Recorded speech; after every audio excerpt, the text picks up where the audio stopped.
Well, good afternoon, everyone, and welcome to the third webinar in CURC's 2025 series. Today's topic is engaging custodial teams. We appreciate you joining us.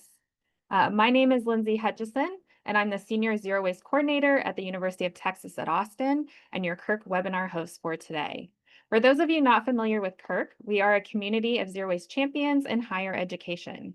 We are a free member-based organization that works towards waste reduction, diversion, and sustainable materials management through information sharing, educational support, and networking opportunities.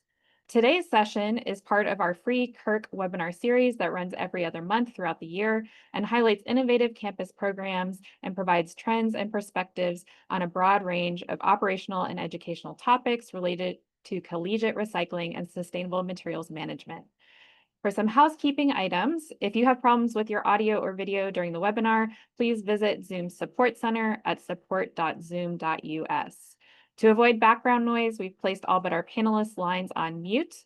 Today's webinar is going to be a panel format. We will have three presenters give brief overviews of their work. Then we will move into a panel discussion followed by general Q&A. During the session, we encourage you to submit questions at any time by using the Q&A function, and we will get to as many of these as possible. For general comments or notes, please feel free to use the chat. Copies of today's presentation slides and the full recording will be available on the CURC website, and we'll put that in the chat for you. I want to take a moment to highlight and encourage folks to join the Recycle listserv. This is a great resource that covers all sorts of similar topics, and subscription is free. To subscribe, use the link that our tech support team will drop in the chat. Click the button that reads Ask to Join Group, and you'll be able to receive and send emails to the Google group. Before we begin, I'd like to introduce our generous 2025 webinar series sponsor, Clean River Recycling Solutions, and we'll enjoy their video.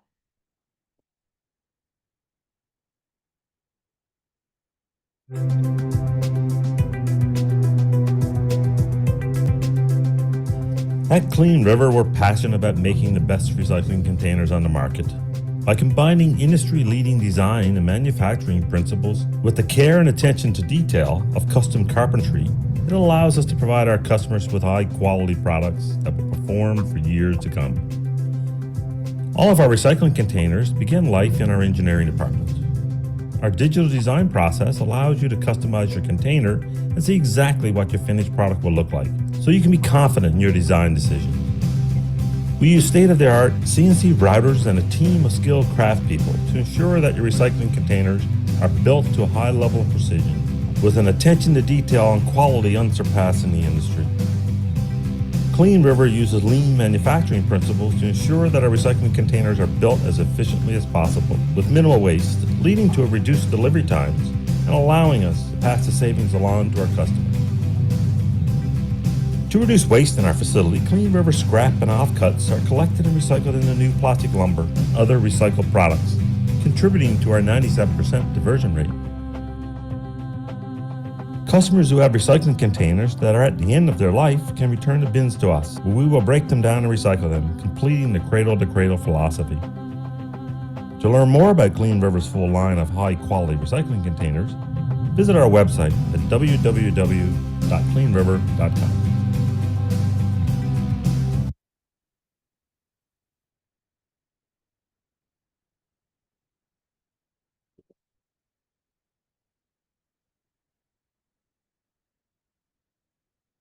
Okay, so moving into our webinar, we all know that zero waste can't occur in a vacuum.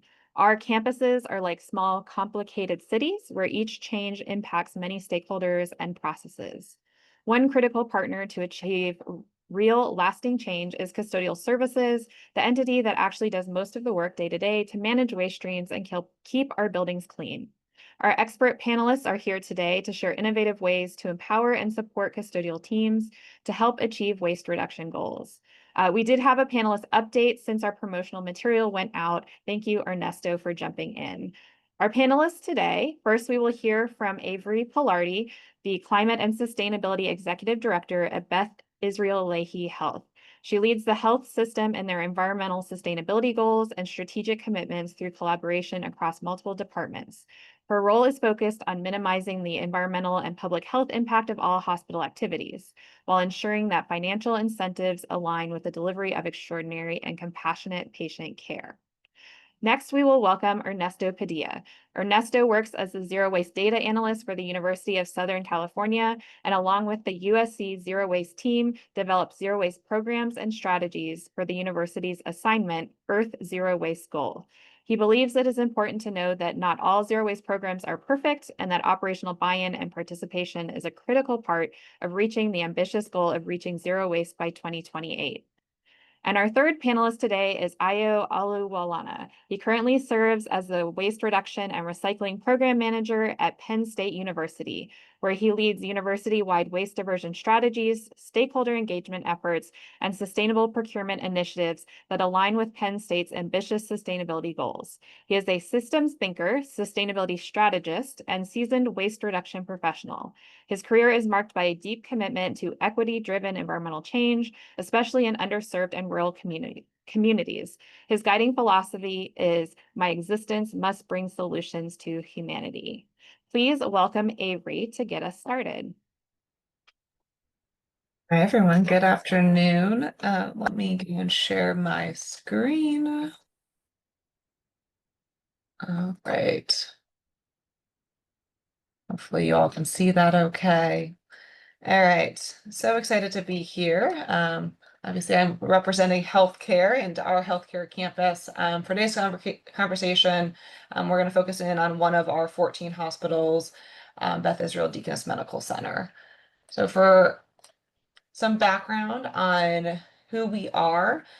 So we are an academic medical center located in Boston, Massachusetts. We do have two campuses that are across the street from each other, totaling 3.7 million square feet. There's a lot of different functions happening on campus.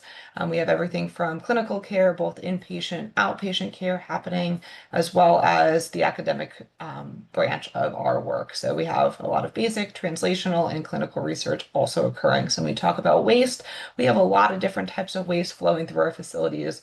And so our custodial partners are definitely critical to our zero waste journey.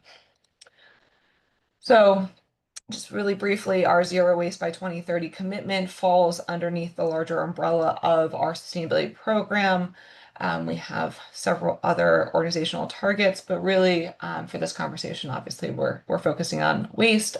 For us, we do define zero waste by an 80% diversion rate away from landfill or incineration through reduction, reduce, recycling, and other waste diversion practices. So for some context on how this work moves forward, the chart that you see on the screen here is our organizational governance structure for sustainability. So all of the different working groups and committees that you see outlined here are really tasked with driving various aspects of our commitment forward.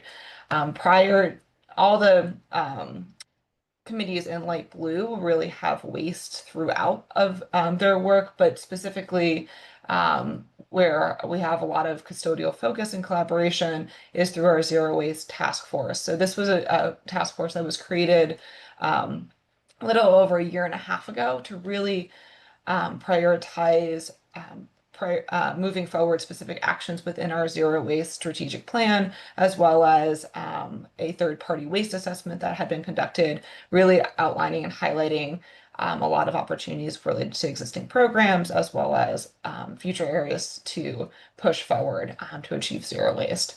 This task force was specifically structured to bring together so for us, we call our custodial staff environmental services, so EVS. So if I switch between the two terms, my apologies.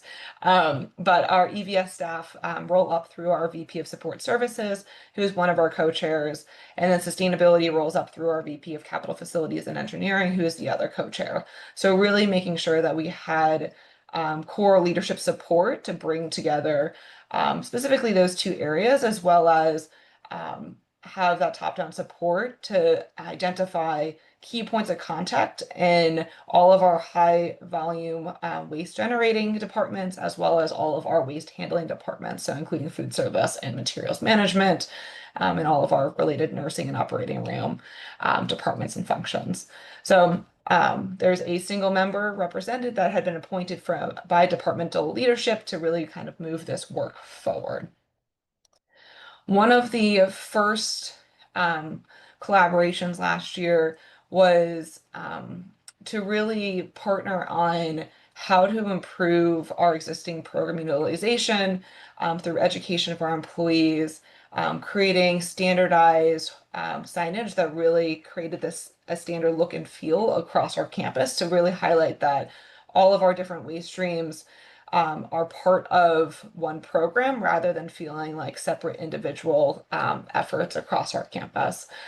In addition, we also collaborated specifically with EVS and our food service teams and materials management on developing a waste handler empowerment training. So really focusing on the fact that our custodial staff, they're the last line of defense for our zero waste goal. If they're not doing their responsibilities correctly, if they're not the one if they're not able to really identify, hey, this bag of single stream recycling has a bunch of contamination, it should be treated as trash. If they don't feel empowered to do that, we ultimately aren't going to achieve our zero waste goal. So we really worked with them on developing annual training as well as new employee onboarding training to really integrate our zero waste commitment and their specific roles into that work. In addition, kind of just throughout our campus, we've started to deploy more signage at our docks to again have that visual daily reminder of, hey, this is what we do. This is the process that we should be following when packaging waste and when emptying our recycling liners into the compactors. So yeah, a lot has kind of blossomed out of this collaboration and this partnership, but really. I'd say the coming together of the Zero Waste Task Force was one of the largest successes when we were able to really formalize that partnership, and I'm looking forward to talking more about this on the panel. But thank you so much, and that's a little bit about who we are and what we've done. Thank you so much, Avery. And now we will hear from Ernest. Hello, everyone. One sec. Let me try to swap over. Okay, perfect. Hopefully everyone can see this. I'm also going to give a little bit of background. I am also very passionate about the custodial side specifically and the engagement and getting really that operational buy-in for our program. Mostly I'm going to be focusing on our centralized waste program, which is just like a multi-stream bin, which I'll show right now that we have on campus. And we're removing all of our existing bins, exterior and interior, and replacing them. Our exteriorly, we are complete. But interior, we are about 38 buildings through of 180 buildings. So we do have quite a few buildings. So just a little bit about USC. We are a city within a city, as we always like to say, and as I know a lot of other universities say as well. We are the largest private employer in the city of Los Angeles. We have a pharmacy, we have hospitals, we have dining locations, retail locations. We have a Trader Joe's, we have a Target, which we manage their waste from as well. A lot of different locations in our two different campuses, which is our health science campus, which is closer to downtown LA. And then on the other side of downtown LA, we have our main UPC campus, which houses most of our students and staff. One key note about our location and where we're in relation to the city of Los Angeles is that we are under the LA City franchise, which is called Recycle or Recycle LA. Was implemented in 2017. But because our properties fall in multiple different locations and because of the placement of our different properties, we do work with 3 different waste haulers. While they all are under the city franchise contract and have to follow similar rules, sometimes these haulers, or not sometimes, very often, have different facilities or locations that they're sending the different materials. So managing the relationship with the different waste haulers has also been very important, as well as letting our custodial team know that we do work with different waste haulers at different locations, because some of them do service locations that are serviced by various waste haulers, and understanding the different trucks may look similar or may look identical, and you may see a blue truck picking up a green bin, but that does not mean that it is going to a recycling location. So getting our custodial team to understand kind of the complexities of this contract has been really important as we've rolled out the program. So as I mentioned earlier, we've been really rolling out our multi-stream bin program, especially centralized waste. We are in California, so we have the luxury of having state regulations for, in our case, SB 1383, which is Senate Bill 1383, to really kind of give us some bite or some sort of legislation behind the reasoning we're putting compost out there. 1383 basically meant it's the short-lived climate reduction for food. Basically, we call it the composting law. It also includes food donation, but the biggest part that we use it for is that it mentions having a compostable anywhere that landfill, or compost bin anywhere that a landfill bin is included. So we've really used that along with our president's initiative of reaching zero waste by 2028 to push this forward and give some justification if we ever get any pushback from people who don't want to have these bins there. And so a big part of that is integrating it into our operations. And what we learned along the way is how many different teams actually touch waste inside and outside and throughout both of our campuses as well as our leased properties. This is just some of the teams that touch waste throughout the campus. So this is just our custodial team is, our main custodial team is Aramark, which is unionized and is a contracted out custodial team. But we also have custodians that work in our housing department that are internal employees. We have custodians that work for our dining department, which are also internal employees. We have landscapers who do waste outside. We have our interior HSC campus custodial, which is in-house and owned by our department specifically. So this is just some of them. I believe when we did the total count, there are 15 different departments that in some way or another and at some time of the year touch and dispose of waste throughout campus. So in knowing this, it's kind of been, I think, interesting and eye-opening on all the different processes and the different ideas that different people throughout campus have on how the waste should be managed and how waste is managed.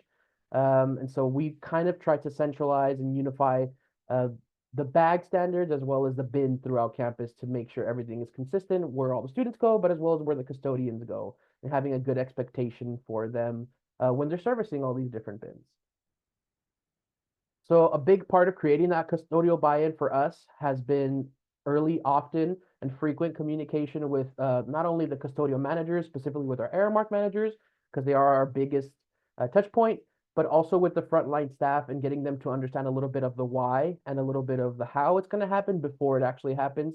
Sometimes when speaking to custodial staff, they feel like things happen to them and not for them or with them. So it's important to kind of take a step back before some of these changes are happening and meeting with custodial staff. So what that meant for us is meeting with the custodial managers, letting them know we're removing desk side bins. We changed to colorized bags to make their process a little easier. When we met with the frontline staff, that meant offering to shadow them. A lot of them feel like they're not understood in their process of where they dispose of the waste and how they collect the waste.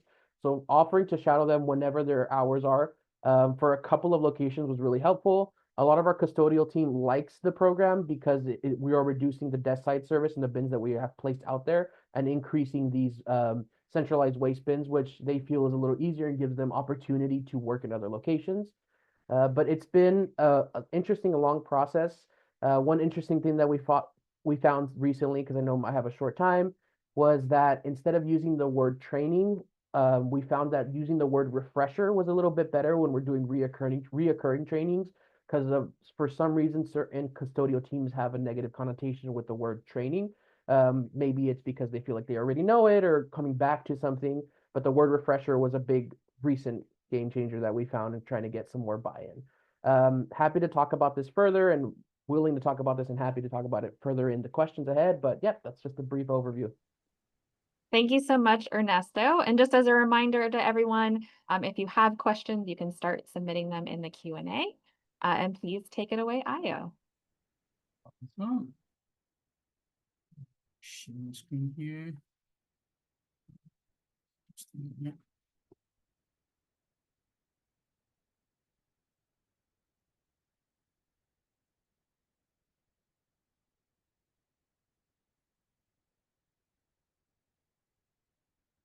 Can everybody see my screen now? Yes. Awesome. Hi, everybody. My name is Ayodeji Oluwalana. I'm the Waste Reduction and Recycling Program Manager at Penn State, and happy to be here today. Today, we're just going to be sharing how we've been engaging and empowering our custodial staff here at the university. So a little bit about Penn State. We're a land-grant university. We're founded in 1855, and we have over about 24 campuses spread across the states of Pennsylvania. But I'm at the main campus, State College. We are an R1 institution, global leader in research, education, and community, and we serve, I should say, over 88,000 students with over 28,000 faculty and staff. A little bit about our waste reduction and recycling program. We're located in facilities. We call ours Office of Physical Plant. And we are just a little bit also about our waste management operations. Custodial staff, they manage primarily the indoor waste, while the solid waste crew, they're in charge of, once they solid waste crew, which, by the way, we ourselves we manage everything, both recycling and trash ourselves. They take that to the recycling center and to the transfer station. Also talking about our program goals, we have 4 major goals. Number 1 goal is to achieve waste reduction. One of the ways we're doing that is to leverage our sustainable procurement policy, and we've actually been very successful with that, using the policy to be able to address what comes into the university. Another goal that we have is to increase our recycling participation. We set a goal of 20% annual increase in participation rate. And the third goal is to reduce contamination in our recycling stream. And we set a goal of 10% annual reduction. And of course, promote inclusivity, making sure that everybody that contributes to the waste are part of the solution, with respect to the program. Again, I also want to highlight our approach to our program. Systems thinking approach is one program we've adopted, which is a key concept in achieving waste reduction, robust recycling, and contamination reduction. And systems thinking, from the systems orientation book, I'm sure some of us might have come across this book, is a willingness to see a situation more fully, to recognize that we are interrelated, to acknowledge that there are often multiple interventions to a problem, and to champion interventions that may seem unpopular. And we've seen over the years that this approach, making sure that every stakeholder is involved in the decision-making process. And we've really, really been very grateful adopting this approach. Now to just an overview of our custodial operation at the main campus. We have over 430 custodial staff. They manage over 300 buildings, and also they manage 300 buildings, 14.5 million GSF, which comprises of the academic, athletic, and administrative buildings. And they are broken down into 14 districts, 264 first shift, 147 second shift, and 19 third shift. Majorly, they are responsible for general cleaning and waste removal. They manage only centralized and common space waste stations. So we got rid of our office space, recycling, and trash. Every patron has to bring their material to the centralized location. So that's only the touch point for our custodial staff. And the tipping frequency depends on buildings, up to three times for compost per week, 2 times for recycling at the centralized location, and of course 1 time for trash. And we have what most schools call green cleaning. We call ours, because we're blue and white, that's the logo of the color of the university. We call it blue cleaning guideline. Essentially, it kind of mirrors the green cleaning guidelines for our custodial operation. And what that has done is to make sure that all the product our custodians are using are environmentally friendly, and all of that. Again, I also want to highlight why we engage our own custodial staff. I joined the university about 3 years ago. And one thing I've realized over my career working with custodians is the fact that they play a critical role in any successful waste diversion initiatives. And also, they are strategic allies to engage in creating solution that works. I as the waste reduction and recycling program manager, I can sit in my office, but without the involvement of this custodian staff that actually daily interact with these stations, I think the program is set for failure. Also, one thing I realized with our custodians here at Penn State is that they have a vast and broad knowledge of what will work and what will not work. So it makes sense for us to engage them. And of course, it kind of just also increases that sense of ownership, not just me running the program, but we are all running the program. So it increases this sense of ownership, for the custodial staff. One of the things I personally prioritize, working with our custodians, engaging them, is to do a lot of trainings. Every summer, at the end of each academic year, we do what we call annual summer town hall meetings. What that entails is that at the end of academic year, each district, I set up meetings with them and kind of go through what worked in the academic year, where were the trouble spots, and we discuss. And I take those feedback as a program manager, and I work with that for the next academic year. And we've seen over the last 3 years, we've seen significant impact. Always going back to the custodians, reviewing what worked in the last academic year and what we need to do in the following academic year. We've seen significant impact of that feedback coming from this core group. One thing we also prioritize each time any new custodians come on board, we do what we call custodian new employee orientation training. And that has also been very helpful just to integrate them into what we're doing. And also just about 9 months ago, I created a core group within custodial operations. We call it Custodial Sustainability Team. These are 2 representatives from those 14 districts. We come together, discuss issues around waste reduction, recycling, sustainability in general, and they go back to their team and also disseminate those information. And we've seen significant engagement, just doing that. And of course, I have the opportunity to guest lecture in classes. One thing I did a little bit different this last academic year was to take custodians with me to the classes. And you can see some of the pictures, these previous ones. These are some of the pictures, some of the custodians talking to the students. And what that did for the custodians was the fact that their mindset around, oh, I'm just here to clean, completely changed. Because based off of the interaction that they were getting from the student, they felt like most of the contaminations we were seeing is as a result of lack of knowledge, from these students. So they felt more empowered, more value to be able to contribute just beyond cleaning. And that is something it's our standard operating procedure. And of course, I've also organized recycling center tours for our custodians. They go to our recycling center every 6 months to just see what's going on so that they can stay informed. Some of the challenges we've seen, and maybe some of these questions might come up, potential union issues. You need to be aware of union issues. We are heavily unionized, and also and this is the second bullet point: lack of understanding of proper sorting process. Really spurred why I started introducing them visiting the recycling center, so they know exactly what's acceptable and what's not acceptable, so that they can do a kind of a pre-sort before it goes to the recycling center. And of course, the opportunities engaging our custodial staff is, it kind of helps with this continuous engagement, this recognition. They own the program alongside you, being the manager of the program. Some of the lessons learned, continuous training is very important. Building custodial ownership leads to positive outcomes. And of course, some of these bullet points that I have here will definitely come up in the question. Thank you so much for listening. And this is my contact information. We'll be happy to take questions. Thank you. All right. Thank you so much, Ayo. So now for all of our panelists, we have some additional discussion questions for you. The first question is, how did you build a relationship with your custodial staff, and how do you maintain a good line of communication?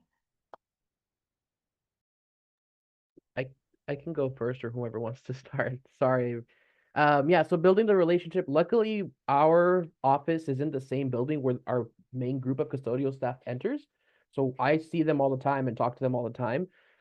We also have someone on our team that meets with the custodial staff every Wednesday in their manager meetings and is in there talking to them about the program, and just trying to be a part of the partnership, really, because that's what it is, for building this program out and getting the buy-in from the custodial team. But I'll let Avery, did you want to say something?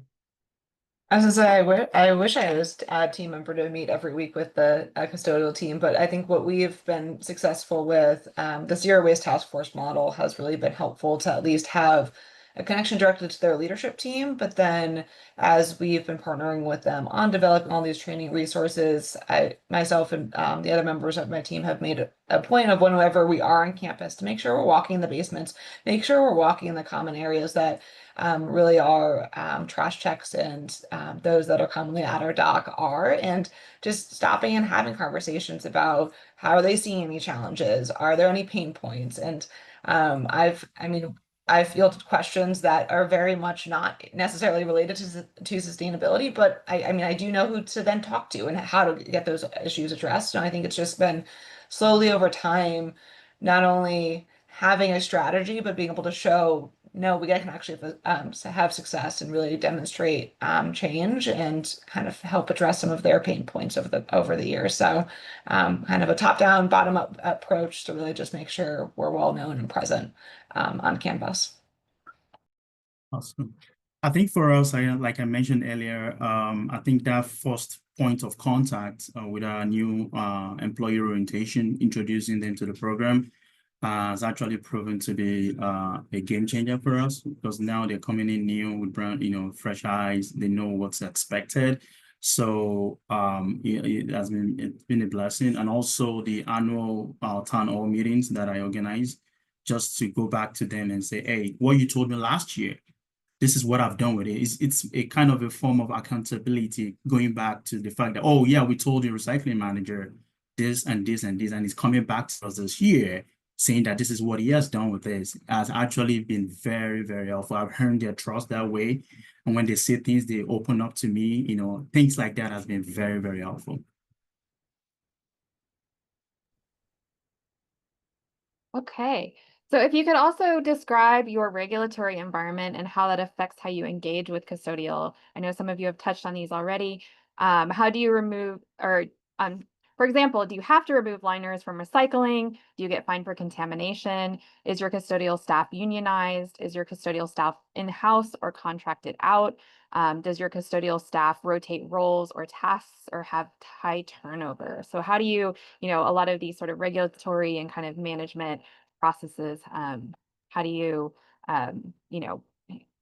incorporate those and, kind of use them to your advantage as well? Happy to start here. At a high level, in the state of Massachusetts, we do have several waste bans. So around food waste diversion, there's bottles, cans, glass bottles, regulations, as well as a whole list of other number of materials. And so that was a great starting point, I'd say, for starting these conversations and going in the direction of zero waste. As an organization, we decided to go above and beyond what the state was asking us to do, but at least to kind of get started and start building those relationships with our custodial staff, figuring out how to implement a new program, how to add another bin, to working through all those logistical details. The state waste bans helped at least get us started.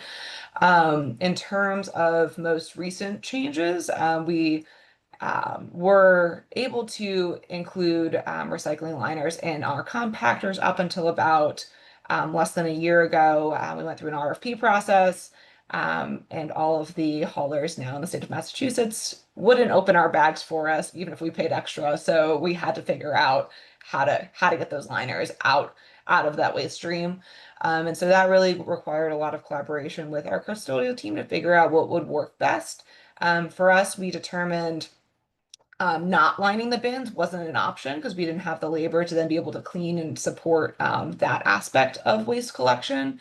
And so really working with them, we were able to pick out a transparent green bag that would allow them to be able to inspect what was in the recycling a lot easier, to then be able to make that choice of, hey, this looks like a bag of recycling with less than 10% contamination, or hey, actually, this is a bag of trash, upstream failed. Now let me throw that into the trash compactor. And so that overhaul was really paired also with another issue that we've been struggling with, which was during COVID, there was bin shortages, and we were using recycling bins for a lot of different things, to collect masks, to collect a lot of different materials that weren't actually recycling.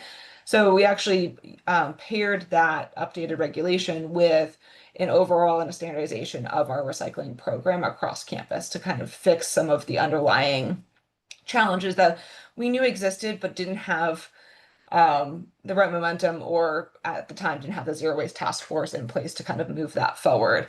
And so I guess to summarize that, pairing initiatives when possible. If you already know there's some challenges you're trying to address and there's a new regulation coming out, can you if you're already working on it, can you kind of holistically look at your programs and ways to improve? Has been something that's been helpful for us.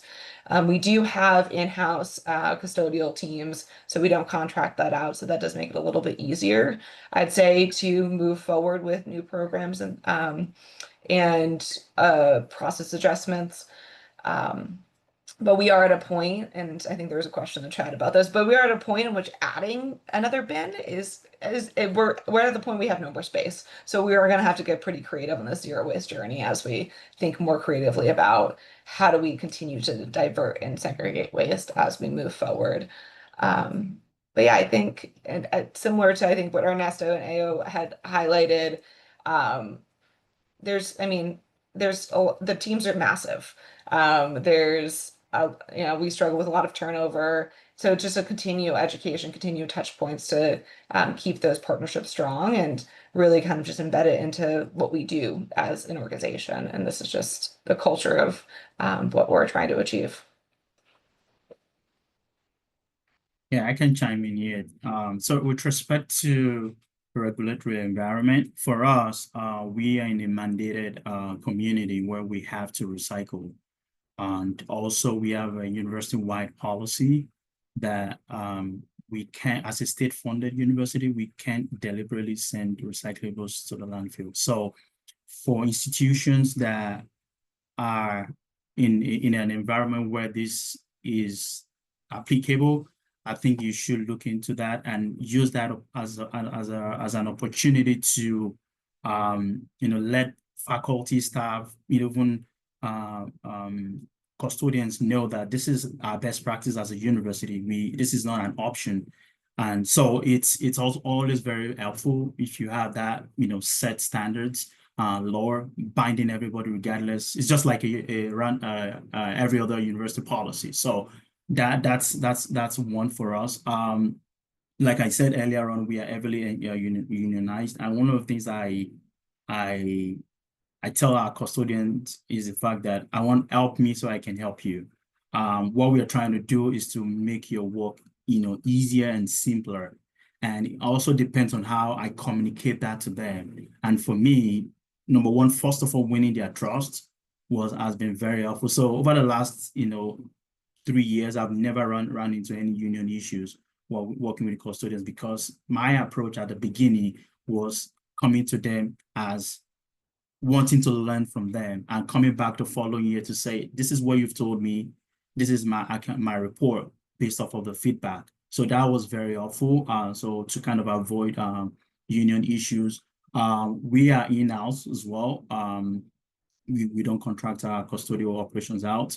And there's what we call balloting with our custodial operations. So every 5 years, our custodians move buildings.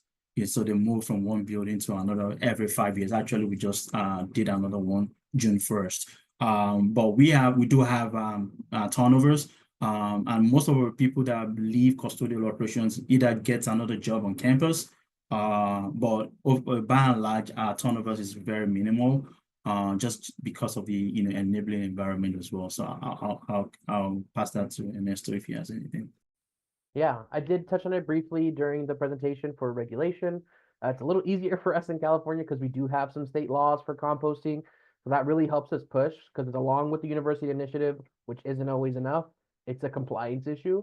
So we're really trying to push on compliance for organics regulation. And we talk a little bit about potential fines and the importance of it. I try to focus on what I call it, or a lot of people call the triple bottom line, which is, it's good for the environment, it's good for the society, but it's also an economic issue because you can be fined for these things. So if the city comes through, who is in charge of enforcing some of 1383, and they see food in our landfill, they could fine us after a few occurrences. So that's a good part of the regulation portion of it, which helps us communicate that with the frontline custodial team for the why and why it's important for them to do what they're doing. And it's also a part of, I saw the liners. We have under the contract, which is the Recicla, we have a 20% contamination allowance, but we're also allowed to leave the liners as long as they're transparent. And when we moved to the colorized liners, because a big part of the custodial team's operations was being able to quickly distinguish where they pulled it from, when we moved to the colorized liners, we did have some issues with our hauler saying it wasn't transparent enough. So we did have to go through a few iterations of the colorized liners. And so we did have pressure from the custodial team to get the colorized liners to help them, but that was kind of, they did have a point and it was helpful for them to have those colorized liners. We do have unionized and non-unionized. We have internal and external. Our largest is a unionized contracted, which is Aramark. So that was also an interesting tightrope to manage because a big part of that unionized contract is always trying to bring those costs down. And so we did not want, which we just in talking to the custodians, like not during the program, they were fearful that we were reducing the work and that a lot of them would get laid off. So a lot of it was managing that tightrope of no, we're not trying to reduce your work or increase it because then we have to relook at the contract. We're trying to keep it equal. Now that we're removing the desk side bins, but maybe you have to service this one daily, the compost. Before you service this one, these 5 twice a week. Now you service this one daily, and it gives you a chance to do vacuum or wipe downs or cleaning. A big thing that kind of isn't related to the question, but was really important was getting the custodians to understand the full process and the full waste cycle and how the material recovery facilities manage the recycling and how the Thor, which is the depackager that our waste hauler has, manages the organics, and getting them to understand that recycling it is convenient for the waste haulers to process recycling properly because they sell it as a commodity. So a lot of them were not believing that the recycling was actually happening, or maybe not wanting to actually throw the recycling in the recycling bin because they have heard other things of, only 6% of recyclables only get actually recycled. So there was some hesitancy there and some pushback from some of the frontline custodians of if it's worth it for them to do this work. And so we went to the MRF, took videos and showed them the videos of the process and showed them the final product and showed them the bales at the end. And that really helped kind of break through some of the initial barrier of it doesn't matter if I do this right or I don't do this right. But yeah, sorry, that was a long-winded way to answer that question. No, thank you guys for everything that you're sharing. I wanted to dig into managing contamination a little bit further. Do you ask or let custodial make a decision on contamination? Why or why not? What impact do you see from this? How do you ensure that they have the right training and information to do this successfully? And I'm going to add in a audience Q&A to this, right? That with a lot of this zero waste implementation, there might be new or changing responsibilities. I think, Ernesto, you've already touched on that, right, with some union considerations. So if you could address, the question was around zero waste collection being time consuming. So how do you engage custodians to add these duties to their routes? If you have any other advice to add in that area.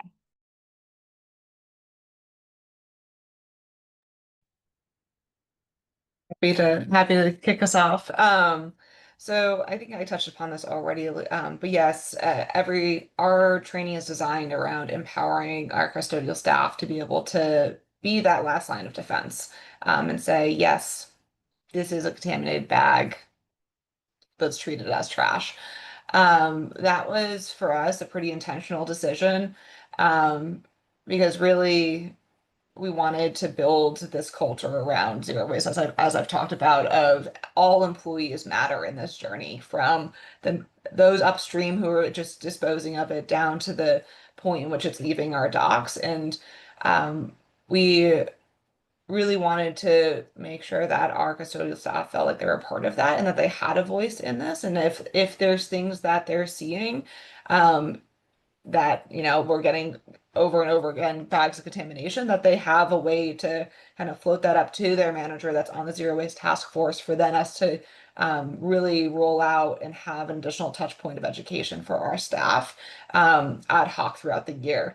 And so just, yeah, for us, we just wanted to build that connection and kind of talking about kind of the new and changing responsibilities is, I think, similar to Ernesto and Ayo has talked about, is we have an annual training.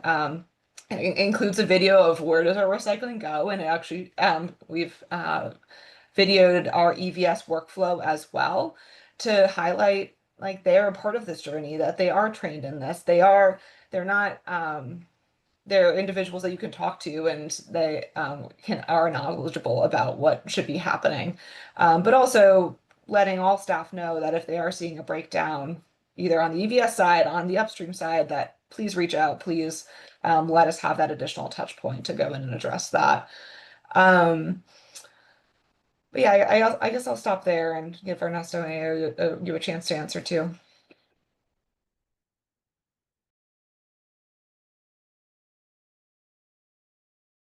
Yeah. Go ahead, Ayo, go ahead.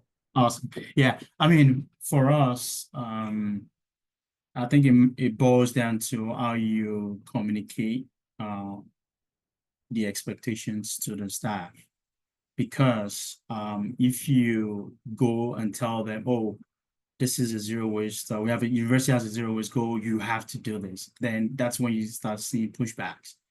But when you begin to let them know that this is going this route will really impact how you do your job and do it more efficiently, less stressful, and all that kind of stuff, and you demonstrate that to them, I think that way you'll find success. That's one of the things I did.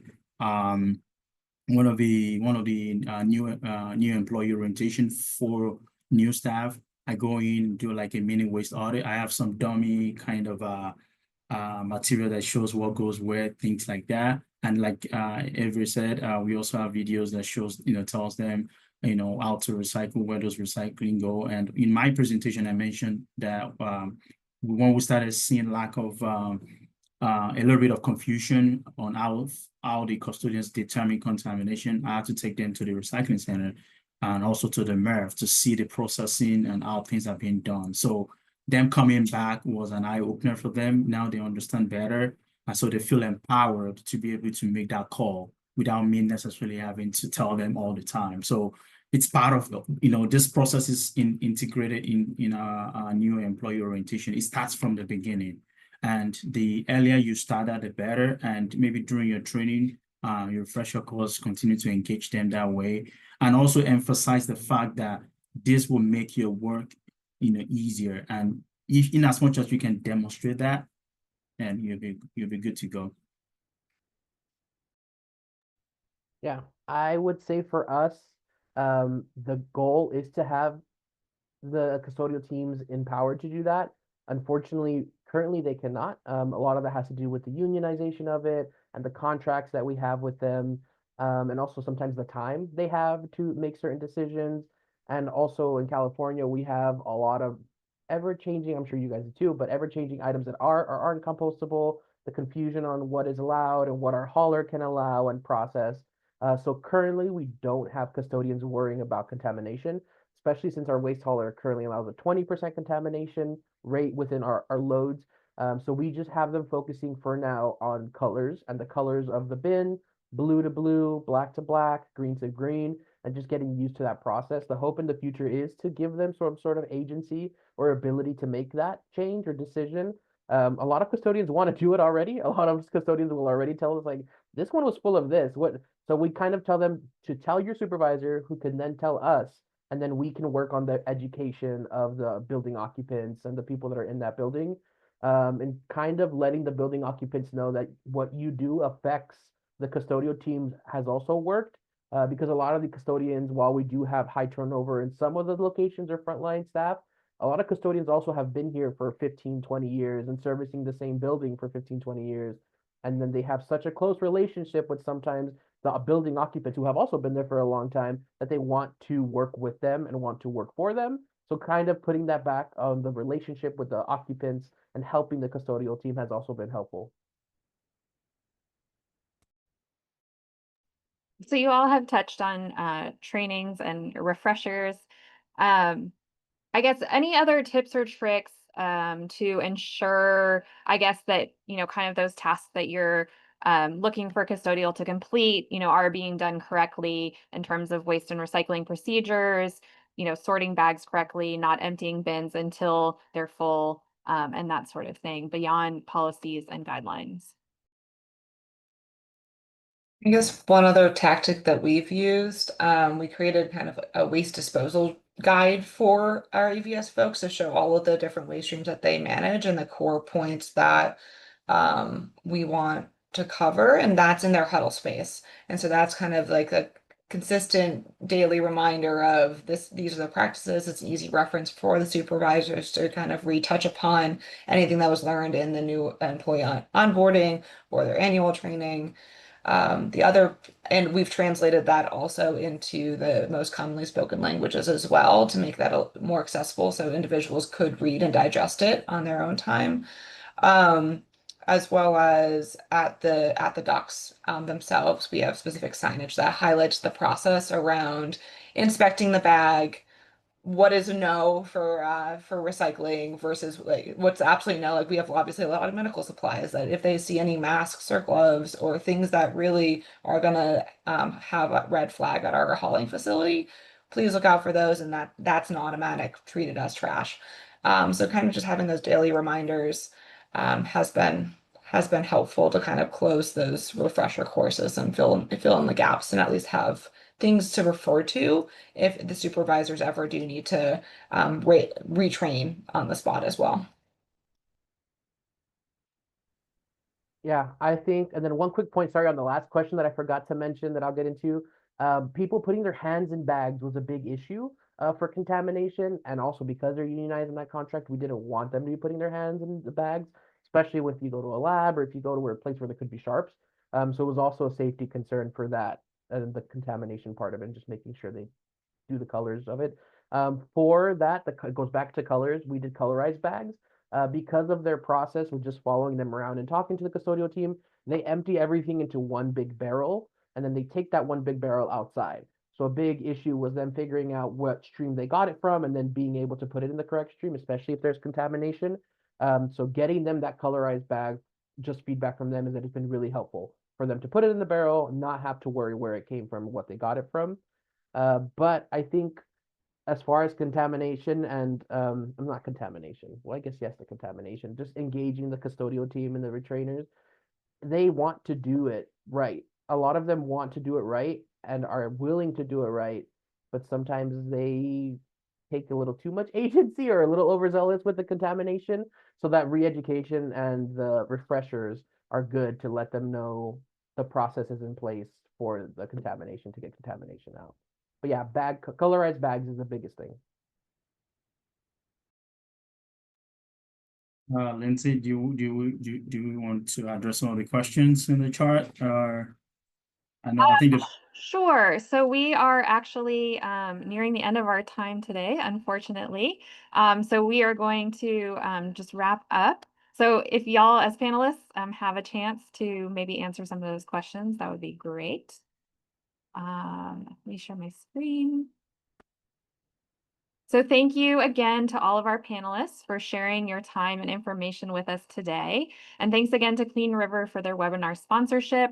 And also thank you to the CURC webinar team, including Carly, for being behind the scenes today to ensure everything was running smoothly.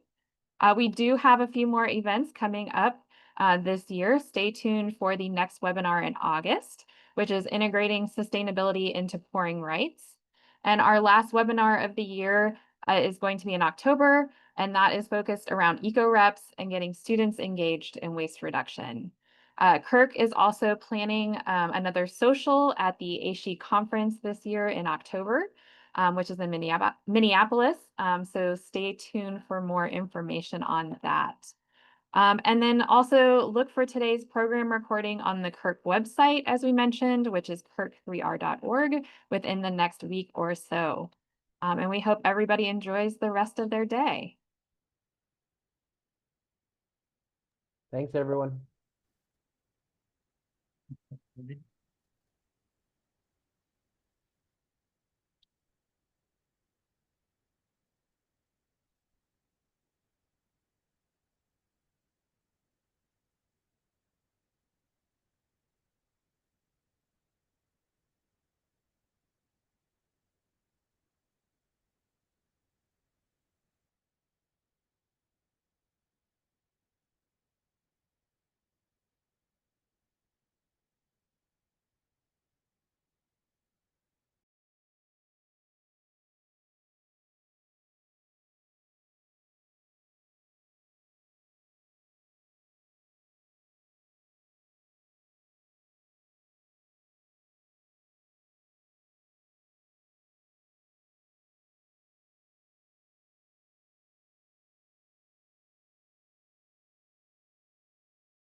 I was just amazed that ISCP did not have